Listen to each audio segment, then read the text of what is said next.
बगर गाउँ डुबो दाजु पुरै पुरै अहिले पनि मेरो छैन मेरो अलिक दाम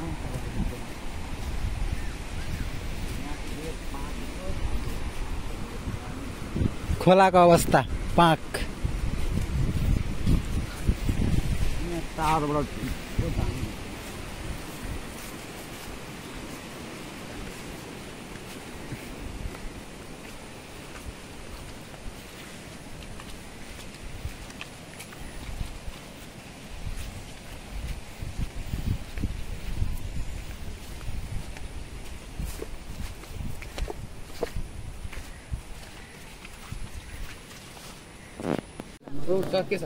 ठिक छ यार खानासाना खाइयो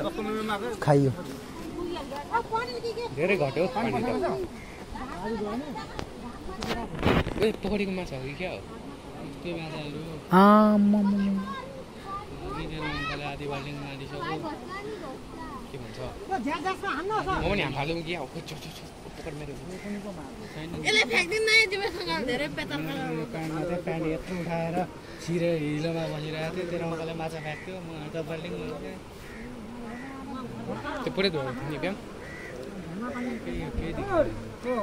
देखेको थिएन बिहान यति सबै उतातिर यो यहाँ यो कोलाको बोल्टहरू मुनि मुनि सब डुबिसक्यो यो कोलाको बोल्ट छ नि डुबिसक्यो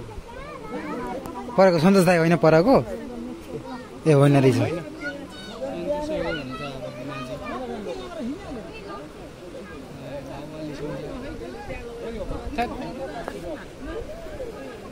फेरि जान्छ तिहारमा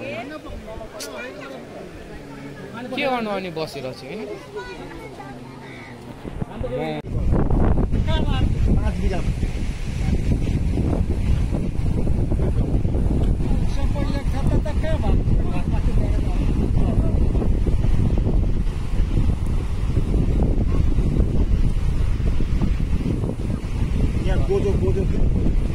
गोजोलाई रुङ्न राखेर त्यही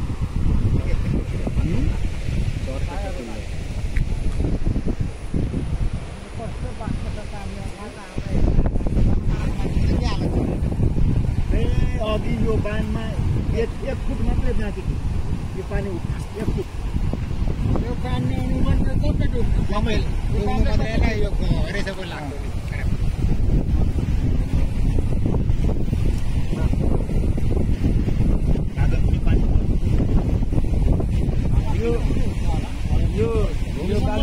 हाम्रो गाउँ मात्रै होइन कि शिवन्जा पुरै बचायो शिवन्जा बचायो अनमा पुरै बचायो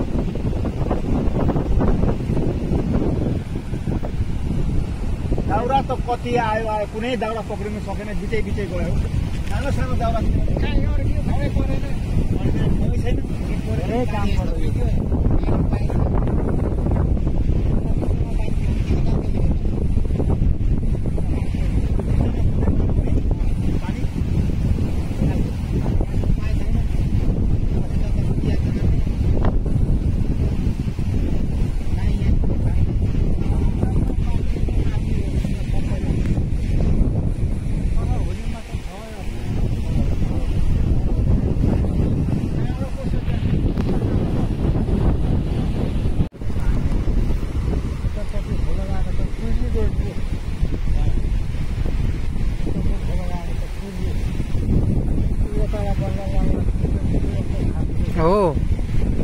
हो बुवा यता पुर्दैतिर उतातिर हेर्नु डाँडा भइसकेको छ उतातिर